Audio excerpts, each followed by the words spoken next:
জাহান্নামের গেটে 19 জন ফেরেশতা আছে। যেই ব্যক্তি নিয়মিত ফজর মাগরিবে বিসমিল্লাহির রহমানির রহিমের আমল করবে, 19 বার করে পড়বে, জাহান্নামের 19 জন ফেরেশতা ওই লোকটার জন্য সুপারিশ করবে, আল্লাহ এই লোকটা নিয়মিত বিসমিল্লাহ পড়তো, এই লোকটারে জাহান্নামে দেওয়া যাবে না। সারাদিন আকাম কুকাম করে খালি সন্ধ্যের সময় 19 বার বিসমিল্লাহ, সবটা ঠিক রেখে তারপরে বিসমিল্লাহ।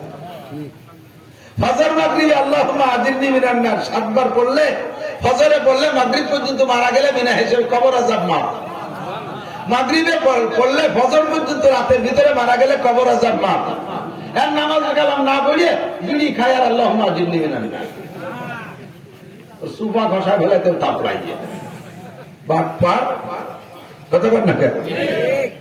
আল্লাহু আকবার। অন্যান্য আমল সহি রেখে তারপরে নফল আমলগুলো, ঠিক কি ঠিক না? একবার পড়েন কুল হুয়াল্লাহু আহাদ আল্লাহুস সামাদ লাম ইয়ালিদ ওয়া লাম ইউলাদ ওয়া লাম ইয়াকুল লাহু কুফুয়ান আহাদ। কি পরিমাণ কষ্ট হইছে? আপনি 10 পারা কোরআন শরীফ পড়ার নেকি পাইছেন? কম হয়ে যাচ্ছে। প্রত্যেকটা ইবাদতের পিছনে আল্লাহ পাক রেখেছেন তাবারক। এই কুল হুয়াল্লাহ পড়বেন নেকি তো এই পরিমাণ রয়েছে, সম্মানও দুনিয়ায় রয়ে গেছে। 3 বার কোন সূরা পড়বেন, 1 খতম কোরআন পড়ার নেকি পাইবেন। সাথে সূরা ফাতিহা পড়বেন, একবার সূরা ফাতিহা পড়লে 20 পারা কোরআন শরীফ পড়ার নেকি দেওয়া হয়। সূরা ইয়াসিন 1 খতম পড়লে 10 খতম কোরআন শরীফ পড়ার সওয়াব পাওয়া যায়। কন্যা সুবহানাল্লাহ। এখন একটা প্রশ্ন আছে, এদিক দেখেন, অভিযোগ আছে। তো একবার যদি সূরা ইয়াসিন পড়লে 10 খতম কোরআন শরীফ পড়ার সওয়াব হবে, আর 3 বার কুলু পড়লে 1 খতম কোরআন শরীফ পড়ার সওয়াব। এই খাটিয়ে পিটিয়ে আইঠু দিয়ে 30 পারা ভর্তি যাবো, গান কত ছুটই। কিন্তু 3 কুলুর মধ্যে সেটি দিয়ে বুঝেন, 3 কুলুতে 1 খতম আর পুরো খতমের সওয়াব। এর পার্থক্য হলো পুরো কোরআন শরীফ খতম পড়লে 1 নম্বর হলো পড়তে যতগুলো হরফ পড়ছেন ওই হরফগুলোর কোনো সুরবতি নেই। একটা হলো কি বলা হয় সমষ্টিগত নেকি, একটা বরাদ্দকৃত নেকি আছে, যে 1 খতম কোরআনে এত নেকি হয়, 3 কুলু বললে সেই পরিমাণ নেকি দেয়। এবার হরফে হরফে আলাদা একটা বরাদ্দ আছে, ওই বরাদ্দটা 3 কুলুর মধ্যে নাই। একটু উদাহরণ দিলে বোঝা যাবে ভালো। এদিক তাকান। আমাদের খানা খাওয়ার উদ্দেশ্য কি? 1 নম্বর উদ্দেশ্য হলো ক্ষুধা নিবারণ। খানা খাওয়ার উদ্দেশ্য কি?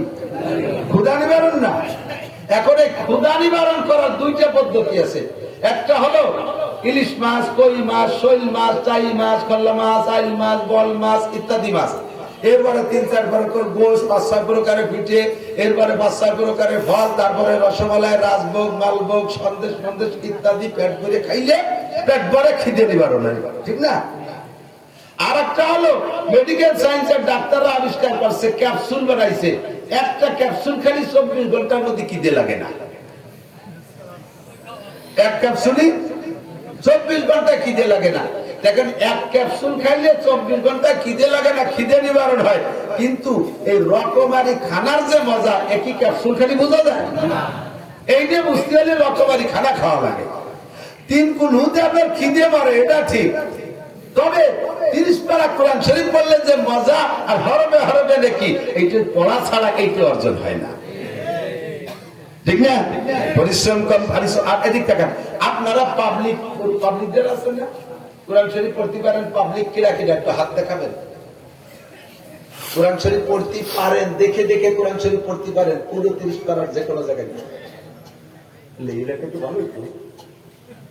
ধন্যবাদ, জাযাকুমুল্লাহ, আলহামদুলিল্লাহ। বহুত এলাকায় এই পাবলিকে আতুষা করতে করলে আমি ছাড়া আর কেউ পাই না। এক পাবলিকে আতুষরা সাহস পায় না, তাও কম হয়ে গেছে। এদিক দেখান, এই মুফতি হান্নানের গল্প শুনছেন না? মুফতি হান্নান যে বোমা মারতে গেছিল হিরণ বাড়ি, কোটালীপাড়ার হিরণ। উনাদের বাড়ির মাদ্রাসার মাহফিলে আমি স্টেজে বসা, উনার বড় ভাই আমার নাম ঘোষণা করতে যে উলামায়ে কিরাম বহুত হাজারের উপরে খালি আলেম, বিশাল মাঠ ভরা মানুষ। তার ভিতরে বললেন, আমাদের হিরণ মাদ্রাসার ক্রেডিট, আমাদের হিরণ মাদ্রাসার কৃতিত্ব আমি এটা প্রকাশ করি যাবে সমীক্ষে। আমাদের এই হিরণ মাদ্রাসার ওসিলায় এই গ্রামে শত শত আলেম তো হইছেই, সবচেয়ে বড় ফজিলত যেটা সাতের থেকে উপরে যাদের বয়স, সাতের থেকে উপরে যাদের বয়স, সেটা মাস্টার হোক, ডাক্তার হোক, ইঞ্জিনিয়ার হোক, college student, high school student, বিশ্ববিদ্যালয় স্টুডেন্ট, আইলো, নাংলা, চাষা, জাইলিয়ে, জিয়ানি, নারী, পুরুষ, এনিম্যান, এভরিবডি, সাতের উপরে যাদের বয়স শুদ্ধ করে কোরআন শরীফ পড়তে পারে সকলে।